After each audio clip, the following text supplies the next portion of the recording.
दोस्तों, जब कोई नया वकील वकालत के क्षेत्र में काम करने जाता है तो उसकी आंखों में कानून की चमक होती है, संविधान की शक्ति होती है और न्याय की उम्मीद होती है। लेकिन जैसे ही वो कोर्ट के दीवारों से टकराता है तो उसे बहुत जल्दी यह एहसास हो जाता है कि उसने जो किताबों में पढ़ा था, उस किताबों में पढ़े हुए के अलावा उसे नया पाठ्यक्रम पढ़ना पड़ता है।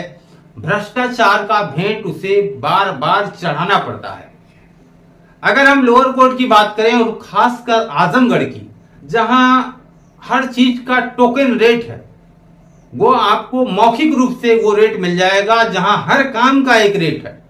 नया लड़का इस उम्मीद से आता है कोर्ट में कि जाएंगे हम वकालत सीखेंगे, लेकिन उसके उस्ताद द्वारा काम, उसके जो सीनियर होते हैं, उस काम के अलावा उन्हें यह भी बताना पड़ता है कि आपको किस काम का कितना पैसा देना है, किसको देना है।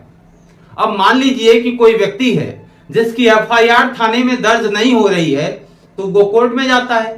पहले 156(3) था, अब 173(4) बीएनएस हो गया है। इसमें वो आवेदन करता है, तो आवेदन कैसे करना है, कैसे ड्राफ्टिंग करनी है, क्या उसके साथ पेपर लगाना है, इसके अलावा यह भी उसे बताना है कि जब इसको उस न्यायालय के दफ्तर में लगाओगे इस फाइल को, तो 50 रुपए का भ्रष्टाचार देना है। और उसके बाद जब वो न्यायालय में पेशी होगी, पेशी के बाद फिर 200 रुपया आपको पैरोकार को देना है, तो रिपोर्ट आएगी। फिर उसके बाद सुनवाई होगी, हर पेपर के पैसे लग रहे हैं। जमानत में अगर कोई जमानत बिल बॉन्ड दाखिल कर रहा है तो पैसे देने हैं, फाइल निकलवानी है तो पैसे देने हैं, रिपोर्ट लगवानी है तो एपीओ को देने हैं। हर काम के 30 रुपया, 40 रुपया से लेकर 200 रुपए तक के पैसे बंधे हुए हैं। एक टोकन रेट है हर काम का। तो ऐसे में वो जो नया अधिवक्ता होता है, वो जिस कानून की चमक को अपनी आंखों में लेकर आया होता है, जो उसका सपना होता है, वो वहीं ध्वस्त हो जाता है। तब सवाल उठता है कि क्या भ्रष्टाचार से न्यायालय भी वंचित नहीं है?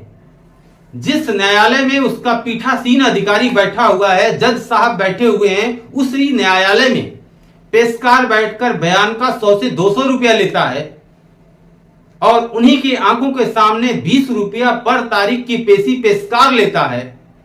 और ये सब कुछ उनकी आंखों के सामने होता है। फिर लोग कहते हैं कि रामराज आ गया। रामराज कैसा है? अगर आप रामराज मानते हैं और उस पेशकार को जिसने 20 रुपया मांगता है और 20 रुपया मांगने वाले के हाथ पर अगर आप चाटा नहीं मारते और अगर आवाज नहीं उठाते, नहीं बोल सकते, तो फिर आप रामराज आ गया है ये मत कहिए।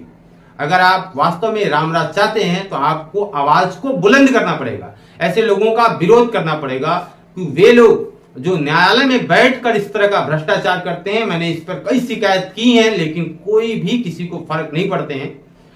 तो आइए इस मुहिम से जुड़िए और अपनी आवाज को बुलंद करिए। इस वीडियो को ज्यादा से ज्यादा शेयर करिए। मैंने बहुत सारा अपने फेसबुक पे भी लिखा है कि क्या इनके रेट हैं। अच्छा, ये रेट कहीं छपा हुआ नहीं है। मैंने जो बताया कि आपको दाखिले का 100 रुपए से 50 रुपए देना है, बेल बांड का अगर एक मुलजिम है तो 100 रुपया 200 रुपया देना है, कई है तो जोड़ के देना है, आपको फाइल निकलवाने का देना है, एपीओ से रिपोर्ट लगवाने का देना है, थाने से रिपोर्ट मंगवाने का 200 रुपया देना है।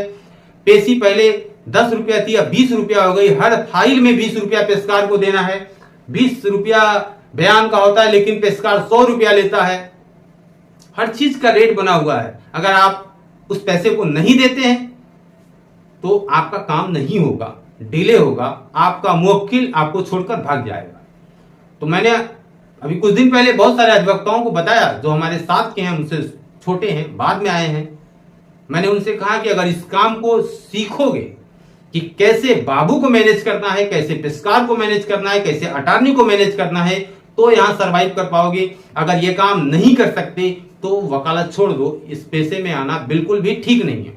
और जिस तरह से माननीय सुप्रीम कोर्ट, माननीय हाई कोर्ट का जो तरीका चल रहा है, अधिवक्ताओं को लेकर उनका जो व्यवहार है वो बिल्कुल भी ठीक नहीं है। और ऐसी स्थिति में जरूर सोचना होगा, हमें विरोध का अपना जो ढंग है वो बदलना होगा।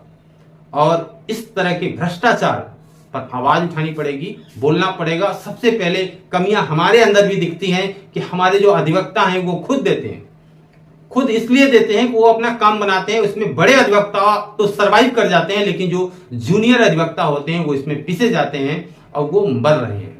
वीडियो अच्छी लगी हो तो लाइक और शेयर जरूर करिएगा। चैनल पर नए हैं तो प्लीज चैनल को सब्सक्राइब करना नहीं भूलिएगा। बगल में बेल आइकन होगा, उसे भी प्रेस करिएगा। धन्यवाद।